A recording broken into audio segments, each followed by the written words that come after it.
आज मैं आपको भारत के 10 वीरांगनाओं या यूं कहें भारत की 10 महान बेटियों के बारे में बताने वाली हूँ।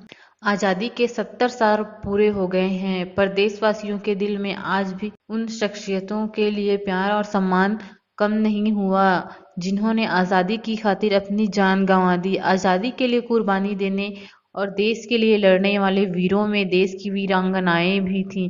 आज़ादी के 70 साल पूरे होने पर हम आपको कुछ ऐसी ही वीरांगनाओं के बारे में बता रहे हैं जो आज़ादी में अपनी सराहनीय योगदान देने के लिए आज भी जानी जाती हैं, जिनकी पूजा आज भी की जाती है।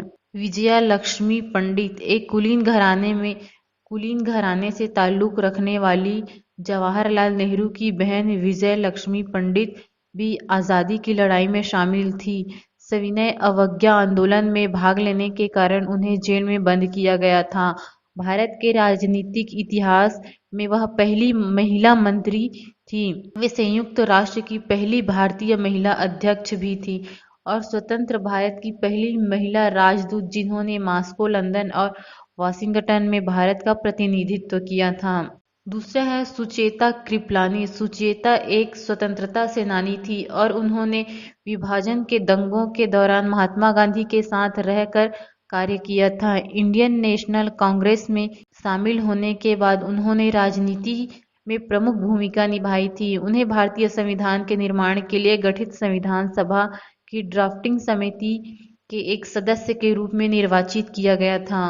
उन्होंने भारतीय संविधान सभा में वंदे मातरम भी गाया था। आज़ादी के बाद उन्हें उत्तर प्रदेश राज्य की मुख्यमंत्री के रूप में चुना गया था। तीसरे नंबर पर है सावित्री बाई फुले।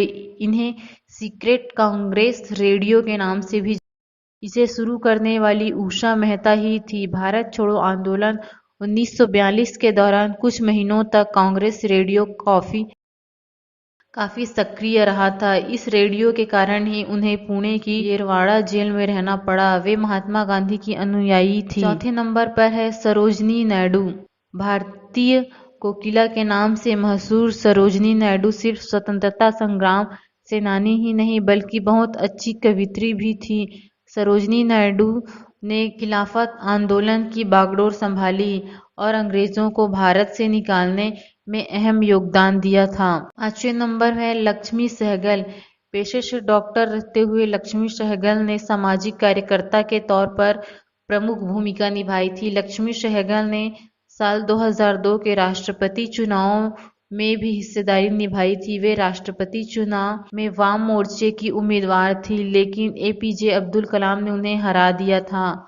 उनका पूरा नाम लक्ष्मी स्वामीनाथन सहगल था। नेताजी सुभाष चंद्र बोस की अटूट अनुयायी के तौर पर वे इंडियन नेशनल आर्मी में शामिल हुई थी। उन्हें वर्ष 1998 में पद्म विभूषण से नवाजा गया था। 6वें नंबर पर है रानी लक्ष्मीबाई। भारत में जब भी महिलाओं के सशक्तिकरण की बात होती है तो महान वीरांगना रानी लक्ष्मीबाई की चर्चा जरूर होती है। देश के पहले स्वतंत्रता संग्राम 1857 में महत्वपूर्ण भूमिका निभाने वाली रानी लक्ष्मीबाई के अप्रतिम शौर्य से चकित अंग्रेजों ने भी उनकी प्रशंसा की थी और वह अपनी वीरता के किस्सों को लेकर किंवदंती बन चुकी हैं। 7वें नंबर पर है कस्तूरबा गांधी।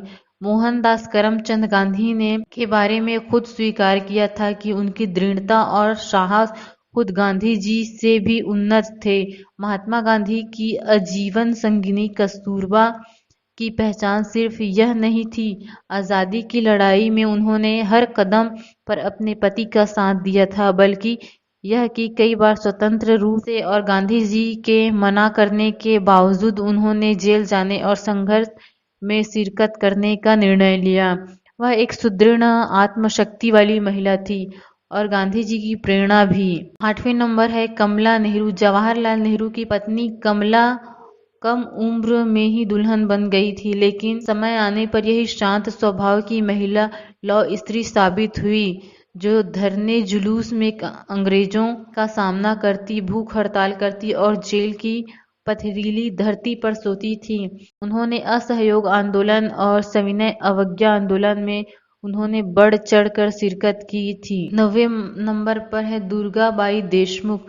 दुर्गाबाई देशमुख महात्मा गांधी के विचारों से बेहद प्रभावित थी। शायद यही कारण था कि उन्होंने महात्मा गांधी के सत्याग्रह आंदोलन में भाग लिया। वह अब भारत की आज़ादी में एक वकील, सामाजिक कार्यकर्ता और एक राजनेता की सक्रिय भूमिका निभाई।